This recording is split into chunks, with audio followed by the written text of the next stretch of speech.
En el centro de la pampa vive un pimiento. Sol y viento pa' su vida, sol y viento. Sol y viento pa' su vida, sol y viento. Hello, this is Patrick Barnard. Welcome to the 167th edition of the Pimento Report. Ici Patrick Barnard, bienvenue à la 167e édition du Dimanche. On est avec les grévistes du Collège Dawson ici à Montréal. C'est le Front commun. C'est une grève très importante. We're here with the Dawson College teachers. They're part of the Common Front. This is a tremendously important event in Québec, this public service strike. On est en face du Collège Dawson de Montréal et les enseignants en grève. On va parler avec ces gens-là. I used to work at this college. The teachers here, Dawson College teachers, are part of a common front of 420,000 public sector workers who are faced with a very autocratic Québec government. Alors, ces enseignants font partie d'un front commun de 420 000 travailleurs dans le secteur public qui font face à un gouvernement du Québec qui est très rigide. Mais le grand public est avec ces gens-là. Could you say your name, please, and which department you're teaching? My name is Michael Duckett, and I teach in the History Classics department. Now, Michael, you and I know each other, so we've watched a lot of this over the years. What's your view of this strike and the Common Front? This is the most popularly supported strike I've ever been involved in. I think I've been involved in about 8 of them. Just the amount of people who come up to you and support you, the amount of horns being honked and everything, the general energy that's around, it's really, really good. And it's reflected in the polls as well. Now, as you probably noticed, this morning again, Sonia Labelle, who is the head of the Treasury Board in Quebec, said that the Common Front, and that includes you, not being flexible enough. What's your response to that? The type of flexibility they're looking for is taking away our rights that we've gotten over collective agreements over a very long time, especially in the health sector, requiring them to work in other places, requiring them to take on overtime. That was an emergency measure during COVID, and they're trying to continue that afterwards. You mean working conditions and jobs and things like that? This is a democratic movement that's got a lot of popular support behind it, so I think the politicians are probably recognizing government, which people are dissatisfied with, are beginning to have confidence in the unions a bit. Now, if you look at the centralization that's going to take place as a result of the new legislation that's just been passed under closure, and then the centralization they wish to push upon the education sector, that could have very damaging effects, could it not? Yeah. They keep on saying we're going to get more access for the public, but I don't think the public probably appreciates it's not really what's going to happen. They're going to require people to be even more overworked, more people leave the professions, and services will go down because of that, I think. Vous êtes dans le département de français ici au Collège Dawson? Oui. Oui, et quel est votre nom, s'il vous plaît? Christian Paré. OK. D'après vous, quelle est l'importance de cette grève? Oh mon Dieu! Ben, je pense qu'elle est capitale, elle est vraiment importante, oui. Effectivement. Pour les profs de cégep, oui, mais surtout pour le Front commun, les infirmières, les professeurs de primaire et de secondaire. Je pense que c'est vraiment important, pas juste le salaire, mais bien sûr les conditions de travail. Ce qui est demandé, ça me semble majeur. En 2023, on a déjà connu d'autres grèves importantes, mais là, cette fois-ci, je pense que oui, c'est majeur pour la société en général, bien sûr. Je dois vous dire, je lis Le Devoir depuis longtemps, et depuis 1 an et demi, j'étais étonné par les reportages que les profs et tous les autres ont fait de leurs conditions réelles de travail. C'est ça qui est important d'après vous aussi, hein? Oui. Et qu'au cégep, les conditions de travail, oui, mais on est de loin en meilleure position que nos collègues du secondaire et du primaire. Oui. Et ce combat-là me semble important, justement, en front commun, de faire ces démarches-là pour obtenir de meilleures conditions de travail pour la profession d'enseignant. Michael Duckett, qui est dans le département d'histoire, a dit qu'il pense que c'est peut-être la grève la plus importante depuis 40, même 50 ans. Effectivement, oui. Ouais. Ben, je le sens. Moi aussi, je serais assez d'accord à le dire parce que j'en ai vécu pas mal de grèves quand même. Là. Oui. Ça fait presque 30 ans que j'enseigne ici.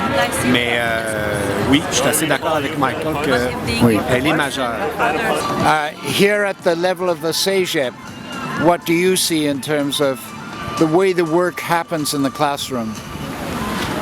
I think what they're talking about for flexibility is talking about having more online courses, working in the evenings, working on the weekends. As soon as you mention that to the students, they're not happy about that. Yeah. Okay.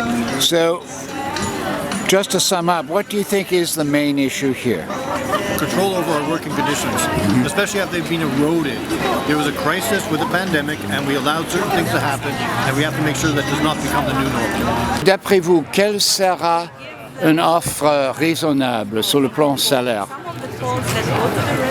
Bien, au moins l'inflation, c'est le 18 dont on parle. Je ne suis pas un expert des chiffres, mais vraiment pas un 12 mais quelque chose proche là, de 18 me semblerait un bon gain.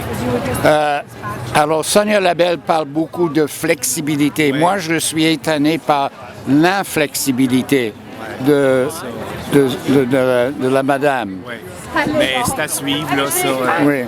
Parce que ça joue dans les médias aussi, mais sur le terrain, il faudrait voir. Mais effectivement, là, ça ne me semble pas très flexible de la part patronale, du patronat.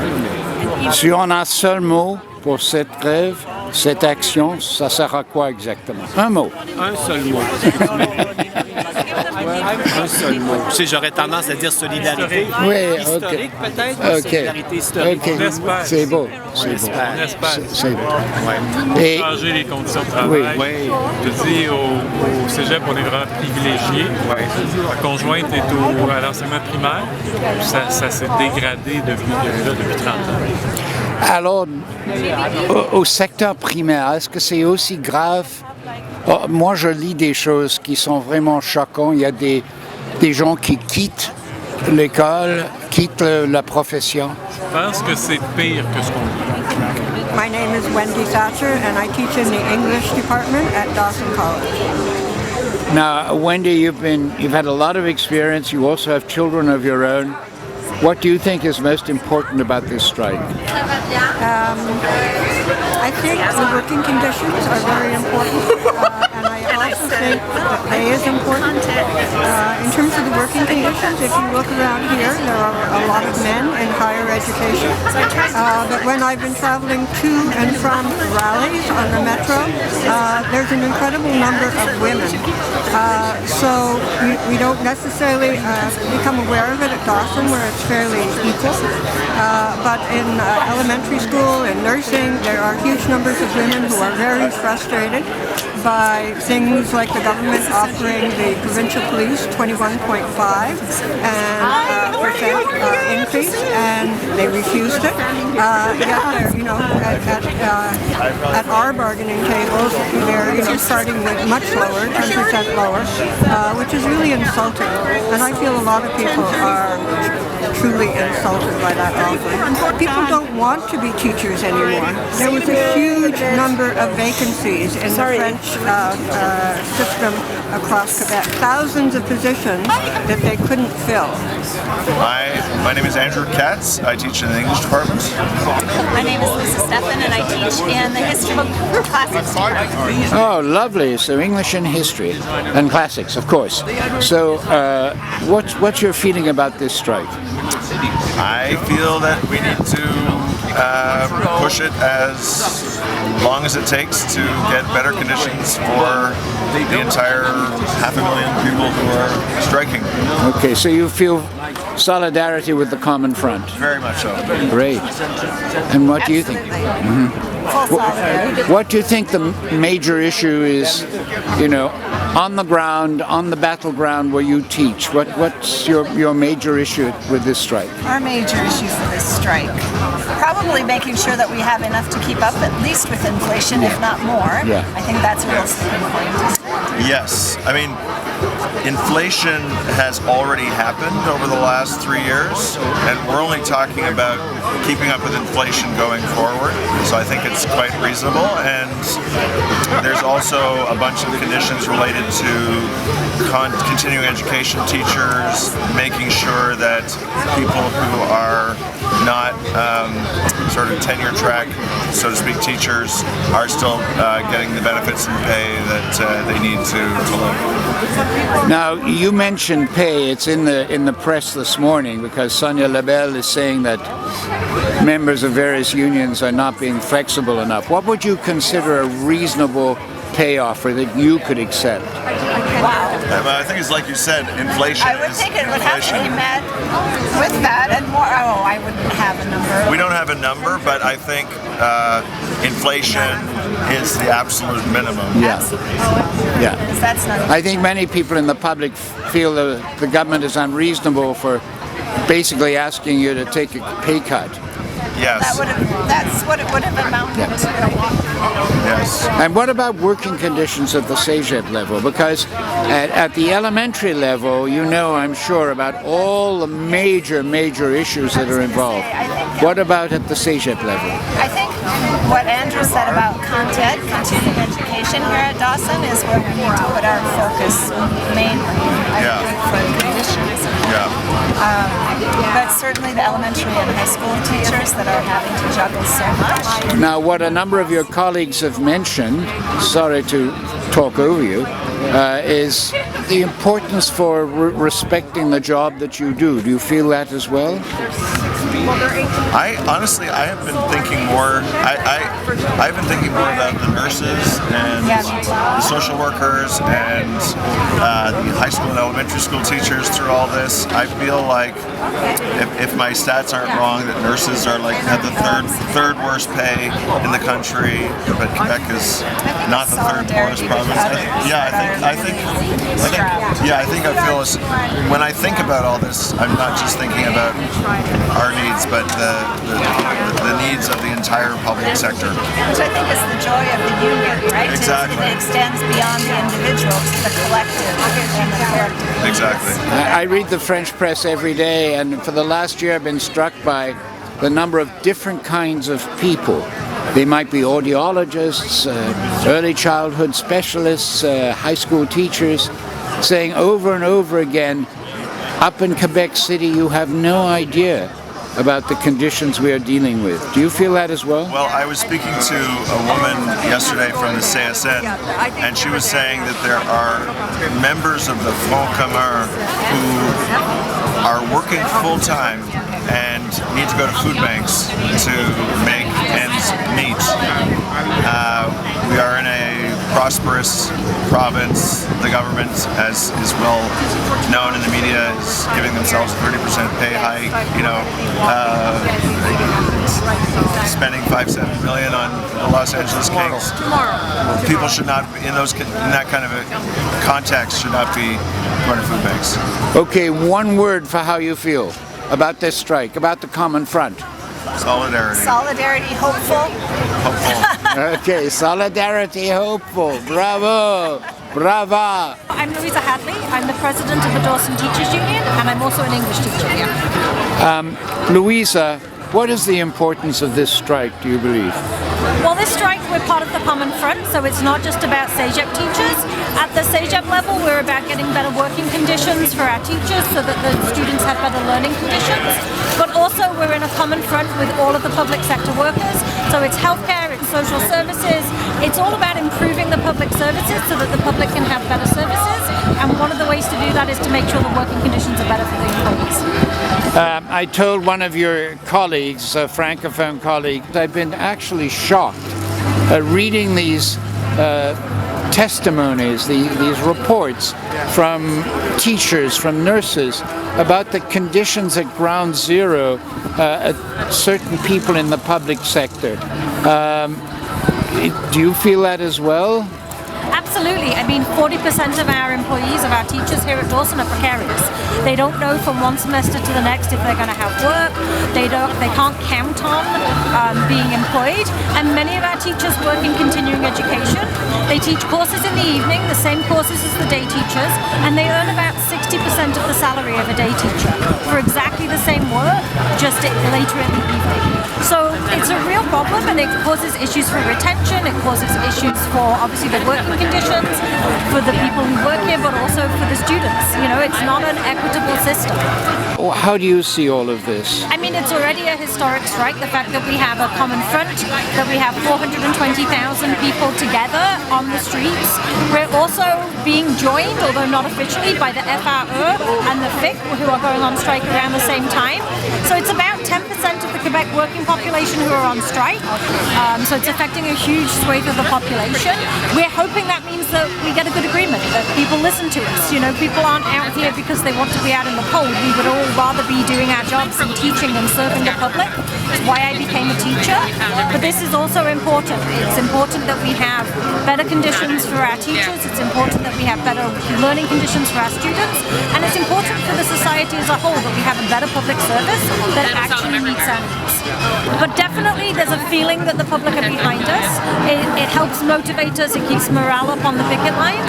But also even walking to and from the picket lines on my morning and my evening, I have a sign with me, and the number of people who stop me to tell me that they're behind us, it's very heartwarming, and we just hope that those people will also be able to put pressure on the government. Roy Carton, English Department at Dawson College. Roy, what is your view of this strike? Well, I think we got to a point right now, this is my second week, I think we got to a point in there where both sides perhaps are ready to negotiate.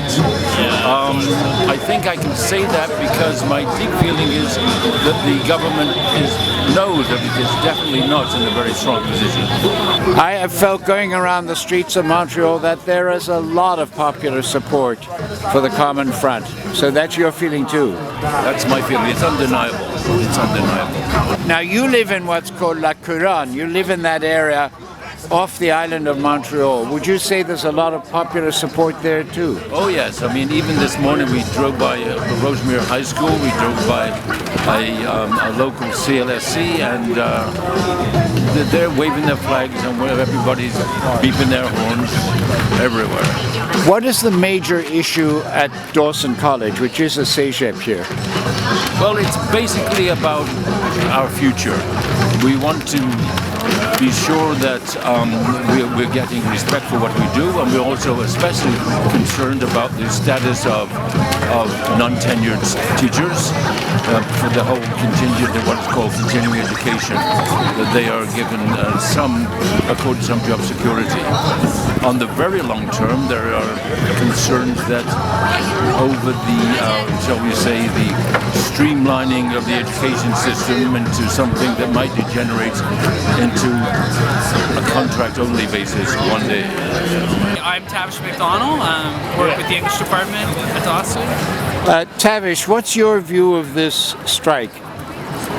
Well, I think it's been a long time coming. Our union has informed us about the state of negotiations over this whole year, really. So we haven't had an agreement for, I think, 9 or 10 months, which is too long. I mean, I've been here since 2006 at Dawson, and I remember clearly the strike in 2015. I remember that strike action. And it does feel different this time.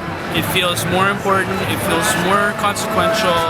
I think we have more public support this time than in 2015. So I really feel like most people are behind us, and it really matters what we're doing. And we're setting the tone now for the next 10 years and beyond. Andrew Williams, English. Okay. Andrew, why are you here out on strike? Well, I'm here to support my colleagues, but also because I feel that the system is being let down by the government, who see fit to give themselves a 30% raise, but throw crumbs to us.